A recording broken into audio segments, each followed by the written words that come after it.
नारायण इस प्रकार से बड़ी सुंदर सुंदर कथाओं का प्रभु आस्वादन करते हैं। अब दिन भर तो प्रभु अपने राजकाज में मस्त रहते। एक दिन उन्होंने सोचा कि जितनी भी मेरी पत्नियां हैं सब कभी न कभी रूठती रहती, लेकिन ये जो रुक्मिणी है ना ये कभी रूठती नहीं है। और जरा देखूं जब ये रूठ जाएगी तो इसका चेहरा कैसा लगे, जरा मैं भी देखूं तो सही। ऐसा मन में प्रभु ने विचार बनाया। और पुराने जमाने में जब भी पहले दिव्य भवन बनाए जाते थे ना, प्रेम से बोलो ना जय श्री कृष्ण, तो वह जो भवन होता था उसमें एक और कक्ष बनाया जाता था रूठने का, और उसमें लिखा जाता था कोप भवन। और महाराज जो कोप भवन ऐसा होता था जो बड़े बड़े सुप्रीम कोर्ट में जजमेंट नहीं हो पाते थे, वो कोप भवन के अंदर जजमेंट होते देखे गए। यदि राम वनवास न गए होते कैकेयी के हठ से तो मतंग मुनि की शिष्या सबरी की प्रतीक्षा ही रह जाती। सुतीक्ष्ण मुनि कभी जीवन में दर्शन न पाते, तो कभी कभी न्यायालय में जो निर्णय नहीं होते थे वो कोप भवन के अंदर निर्णय होते देखे गए।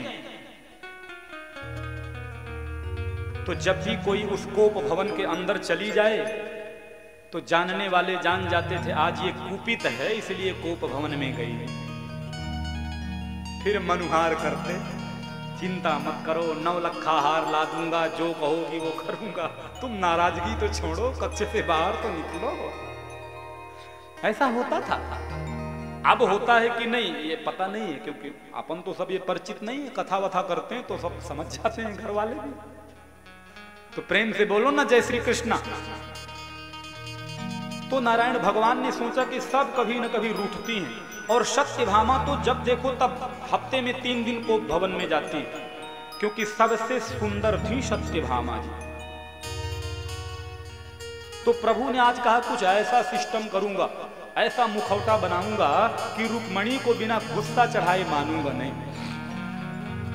प्रभु आज जैसे ही अपनी सुधर्मा नाम की सभा से घर आए, क्योंकि दिन भर तो लोक अदालत लगती थी जनता के लिए न्याय। आज भी हमारे उत्तर प्रदेश में तो माननीय योगी आदित्यनाथ जी लोकसभा लगाते हैं आज भी, और जो जनता का दुख दर्द है उसको सुनते हैं, सुनना चाहिए। और वास्तव में वो राज सत्ता पर बैठकर के भी आज भी अपने संतत्व को बिल्कुल शुद्ध बनाया है उन्होंने। ऐसे मुख्यमंत्री हैं वो आदरणीय आदित्यनाथ योगी जी। राज सत्ता में रहकर के भी उनका संतत्व पूर्ण 100% विशुद्ध है। ये होना चाहिए त्याग। एक वही छोटी सी लुंगी, एक छोटा सा हाफ कुर्ता, बस उसी में चलते रहते हैं और जनता की सेवा करते चले जाते हैं। तो नारायण वर्णन आता है कि प्रभु ने सोचा कि आज मैं देखूं तो सही रुक्मणी जब रूठती होगी कभी तो कैसी लगती होगी, क्योंकि कभी रूठी नहीं। द्वारिका में रहने वाले जो दरमान है ना, सेवक हैं, नौकर हैं, वो भी कहते हैं अगर स्वामिनी मिले तो रुक्मणी मैया जैसी मिले। जो सबके कमरों में जाकर के पूछती हैं देखो तुमको कोई तकलीफ तो नहीं है, अरे तुमको कोई दुख दर्द तो नहीं है, कुछ भी हो तो मेरे से बताना। ये होता है बड़प्पन। क्योंकि वास्तव में जो बड़ा होता है उनके जो दरमान, उनके जो नौकर वो भी बड़े विनम्र हो जाते हैं।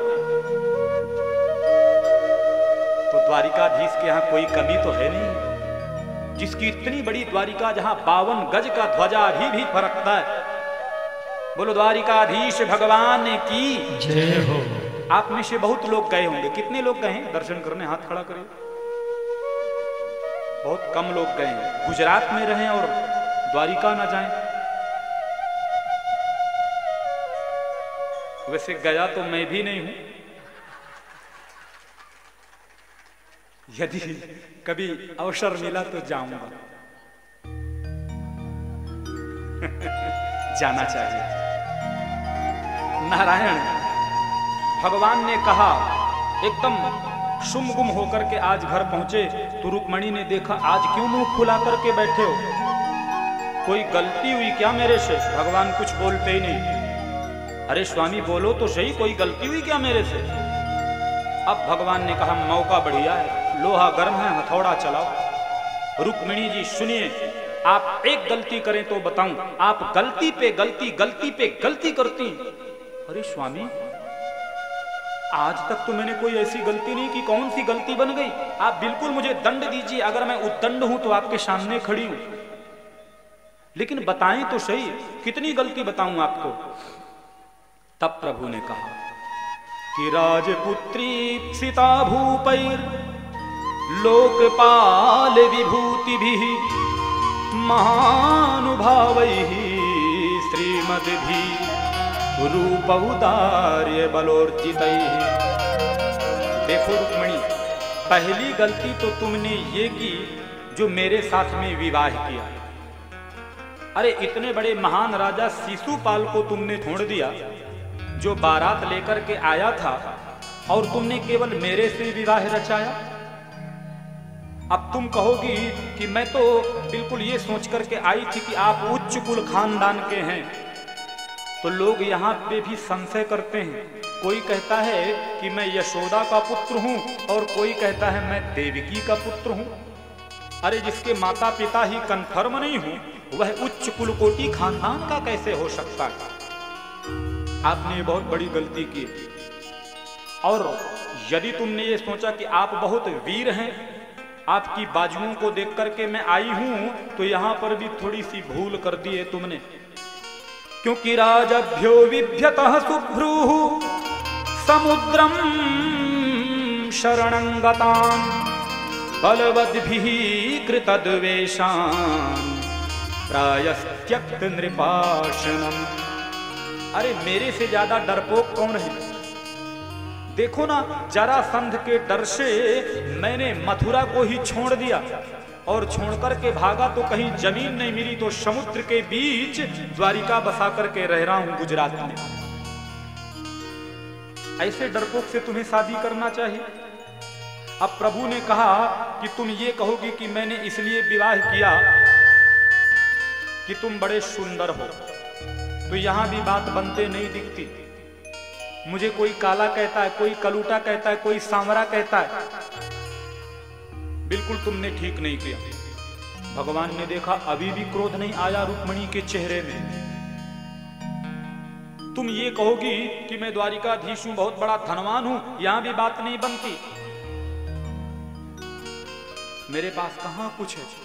तुम ये कहोगी कि फिर संत लोग यूं ही भजन करते हैं आपका। अरे भाई, संत लोग भजन तो इसलिए करते हैं जिसके काम न धाम, वो बोले जय सिया राम। और देखो रुक्मिणी, मैं तो कहता हूं कि अभी भी कुछ नहीं बिगड़ा। अगर तुम चाहो तो मैं शिशुपाल से बात करके तुम्हारा विवाह करवा दूं। ये कब की बात है, जब रुक्मिणी के द्वारा 10 पुत्र हो चुके। आज की कोई होती तो कहती भांग खा के आए हो क्या? दोपहर शाम भोजन बंद, तीसरे दिन अकल ठिकाने आ जाती, अपने दायरे पे खड़े हो जाते हैं। लेकिन इतना कहना कि शिशुपाल से मैं अभी बात करूं, बस पूरी बात भी नहीं होती कि रुक्मिणी जी मूर्छित होकर के गिरी। तुरंत कृष्ण ने 4 भुजाएं धारण कर ली, 2 से रुक्मिणी को गोद में उठा लिया और 1 से पंखा झलने लग गए। अरे देवी, तुमने तो हमारे मजाक को भी बहुत गहराई से ले लिया।